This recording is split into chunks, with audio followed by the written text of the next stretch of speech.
Maintenant que Paris, ses pavés et ses marbres et sa brume et ses toits sont bien loin de mes yeux, maintenant que je suis sous les branches des arbres et que je puis songer à la beauté des cieux, maintenant que du deuil qui m'a fait l'âme obscure, je sors pâle et vainqueur et que je sens la paix de la grande nature qui m'entre dans le cœur, maintenant que je puis, assis au bord des ondes, ému par ce superbe et tranquille horizon, examiner en moi les vérités profondes et regarder les fleurs qui sont dans le gazon.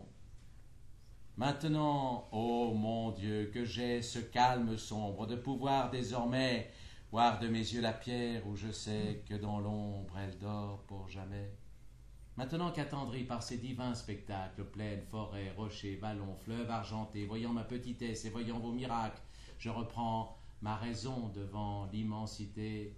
Je viens à vous, Seigneur, Père auquel il faut croire. Je vous porte apaiser les morceaux de ce cœur tout plein de votre gloire que vous avez brisé. Je viens à vous, Seigneur, confessant que vous êtes bon, clément, indulgent et doux. Ô Dieu vivant, je conviens que vous seul savez ce que vous faites et que l'homme n'est rien qu'un jonc qui tremble au vent. Je dis que le tombeau qui sur les morts se ferme ouvre le firmament et que ce qu'ici-bas nous prenons pour le terme est le commencement. Je conviens à genoux que vous seul, Père Auguste, possédez l'infini, le réel, l'absolu. Je conviens qu'il est bon, je conviens qu'il est juste, que mon cœur est saigné puisque Dieu l'a voulu. Je ne résiste plus à tout ce qui m'arrive par votre volonté. L'âme de deuil en deuil, l'homme de rive en rive roule à l'éternité. Nous ne voyons jamais qu'un seul côté des choses, l'autre plonge dans la nuit d'un mystère effrayant. L'homme subit le joug sans connaître les causes, tout ce qu'il voit est court, inutile et fuyant. Vous faites revenir toujours la solitude autour de tous ses pas. Vous n'avez pas voulu qu'il eût la certitude ni la joie ici-bas. Dès qu'il possède un bien, le sort le lui retire. Rien ne lui fut donné dans ces rapides jours pour qu'il s'en puisse faire une demeure et dire « C'est ici ma maison, mon champ, mes amours ». Il doit voir peu de temps tout ce que ses yeux voient. Il vieillit sans soutien. Puisque ces choses sont, c'est qu'il faut qu'elles soient. J'en conviens.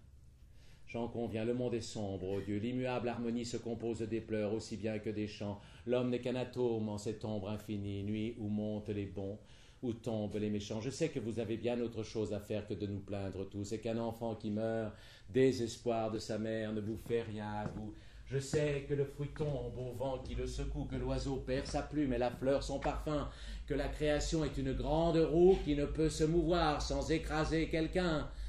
Les mois, les jours, les flots des mers, les yeux qui pleurent passent sous le ciel bleu. Il faut que l'herbe pousse et que les enfants meurent. Je le sais. Oh mon Dieu, nos destins ténébreux vont sous des lois immenses que rien ne déconcerte et que rien n'attendrit.